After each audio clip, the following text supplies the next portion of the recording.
Today we're going to do what I believe I told you I was going to do this a couple days ago.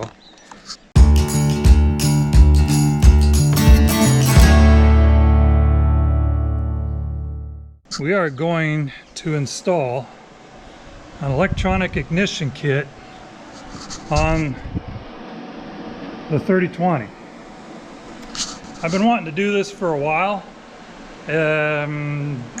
Just kind of put it off, never kind of got to it, but because it had been running kind of terrible, I just kind of thought, well, couldn't hurt to have a better spark maybe, and a more consistent spark, so we're going to do that.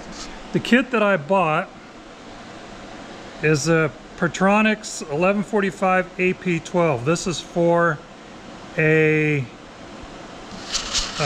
positive ground tractor. And I had already done this, and I thought I was taping, and of course the camera didn't record because I probably didn't push the record button. This is it done. But I'm going to walk you through it per what the instructions told me to do, and it's going to be real easy because I actually have a distributor right here. So we're going to pretend really easy that that is this. So of course you have your wires on here. Well, let's just do it this way first. So you have your wires on there. So the first thing you're going to do is unscrew this one over here to get your cap off. Leave these wires in place. Once you get this cap off,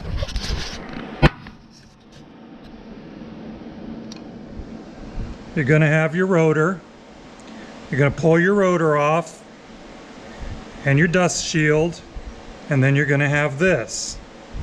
And actually, it should look like this on the tractor. So those are those two screws on the cap. Next is you're going to, you can basically just take this off and this screw out, and you're going to pull this completely away from the distributor. So we're going to unscrew that one, and you're going to unscrew this one,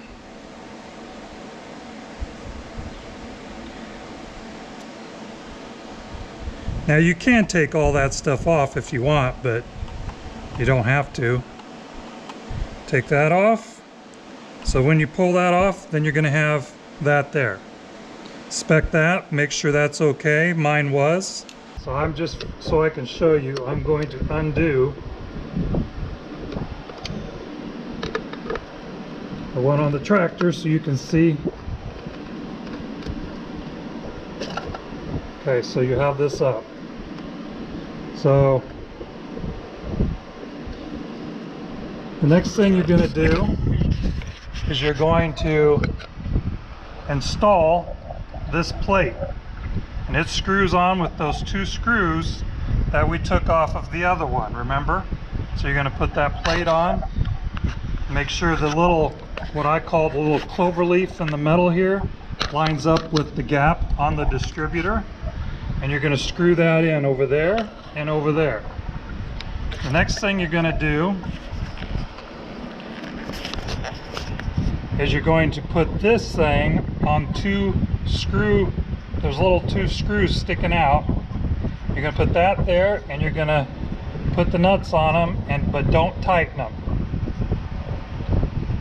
So when you get those somewhat tightened down, but this can still move, then you're going to put this magnetic collar on. It'll only go on, well, the wide side goes down. If you look at the collar, there'll be a wide side, and then there'll be this narrow side.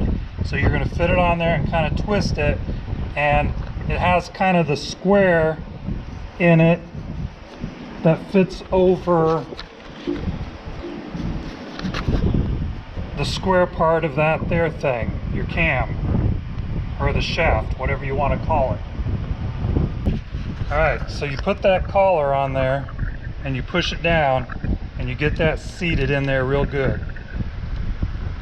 So once you get that seated in there, this is still movable.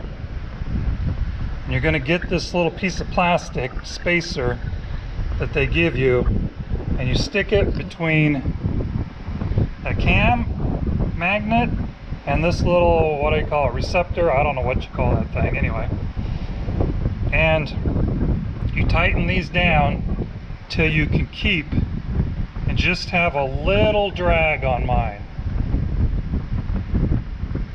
Once you do that, what I did is I just left it in there. I tightened them down, kept feeling it. If it was a little tight, I'd do one, kind of tap it, back it off, but you want to just get a nice little gap in there. So you're going to keep your wires loose. Once you get this tight, and keep your wires all loose. Make sure they don't rub on this or anything. Put your little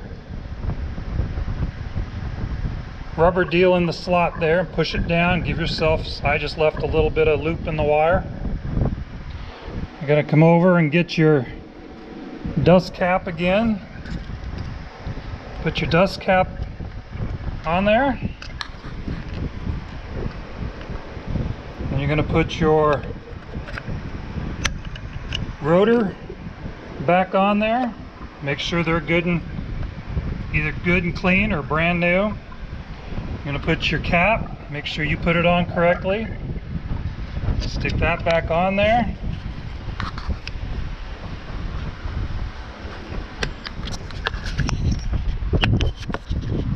Now, tighten this. I try to go about halfway down on that one. About halfway down on that one. As you know, you don't over tighten everything one side at one time. You do it a little bit at a time on either side so it gets an even push.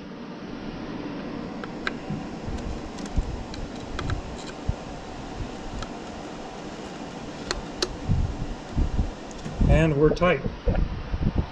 So we're going to check your grommet and make sure it's loose in there. They actually give you that you can take and cut some of your distributor cap here.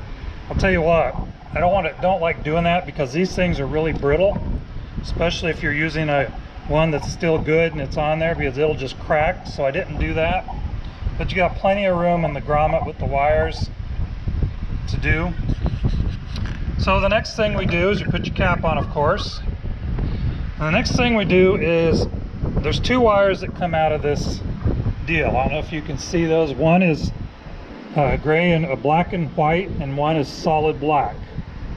Okay, so when you took off that original plate and the distributor with the points on it, it had a brown wire that ran up here.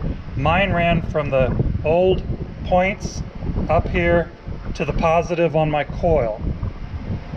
Then on this side, the negative of my coil, I had a pigtail that came off here, which is the power button. So when my key was on, there's power into this. When the key's off, there's not power into this. So that's my igniter wire. And there's two wires in there. So I just put them together and I put them on a spade and left it like that. So that pigtail went to the negative side of the coil. So this went to the negative side of my coil, and the old brown wire out of my old distributor went to the positive side. Okay, so now the new wires out of the new electric ignition is black and white and black. Like I said, the black and white one gets put on a spade like this. You know, you put a wire in there, you clamp them down, and that black and white one goes to the negative side of the coil. Okay, the positive side of the coil again gets one of those spades on it. You clamp it down, it goes to the positive side of the coil, and that wire, now that is a black and white wire. That is just a piece that I cut off of the other one to make it short enough. You know, they give you like 3 feet of wire, so I figured you can use, if you have any spare wire, if you don't want to use this color, it can be any color wire you want. I just used what came off of that bottom one down here. So that black, the wire I used for that one goes to, like I said, your positive side of the coil. It ends up getting fished up here to this bolt right here, and that's going to a ground. So the positive on the coil is going to a ground on the tractor. And this has just happened to be a bolt that was near. I could take it off, and I ground the metal, ground the washer, and it makes a good contact. So that's where that goes. So then you have the black one left from the distributor. It's going to come up here, and it's going to get put into a spade, however you want to connect these two. The black wire from that new electronic ignition goes to, or the key wire, whatever you want to call it, it goes to it and wires into that. So again, let's go over this again. Black one comes out, goes up, hooks into the ignition that was on this, on the old one. So those two go together. Then from where the ignition hook, this one, this is the black and white wire that goes down and into your ignition, new ignition. And your positive side of the coil goes and gets grounded out to the tractor. And that's all there is to it. Don't forget, put your battery cable back on. You should have, see if I can put it over here for you. Should have power. I do. And there she goes. Now,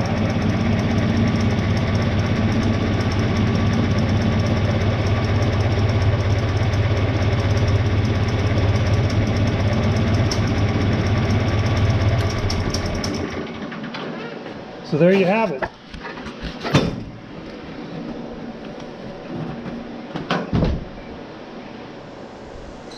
That's how you install a ignition, electronic ignition on a John Deere 3020 with a positive ground. They tell you to keep your old ignition, which are, yeah, your old points and stuff, which I would probably suggest. That would probably be a very good idea.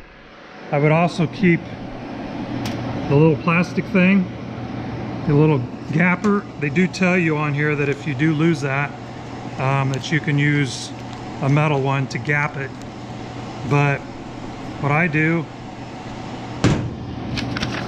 is I take the instructions, I'm going to fold those up, put it with the gap. I'm probably going to stick it right back in the envelope to which they came and stick it back up here in case I ever want it again. So that's basically how you install that. Fairly simple. It didn't take me but an hour or two. After you get done doing that, they do tell you that if you want, you can retime your tractor. I just timed it. I'll probably do it again here, but I want to see how it runs just as it is. One thing I did forget to tell you that I need to tell you is I got on the tractor sites, and a lot of the guys on there said that if your spark plug wires are in good shape, your plugs are in good shape, set at 22 thousandths, your coil's in good shape, and your cap and stuff is in good shape, they run copper cables just like they ran with the old one. The instructions tell you, and I'm not going to tell you to do this one way or the other.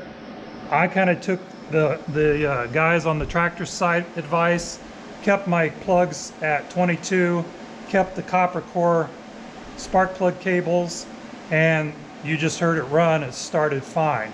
So I'll see how that goes. The company that I got this from, on the instructions, they recommend that you get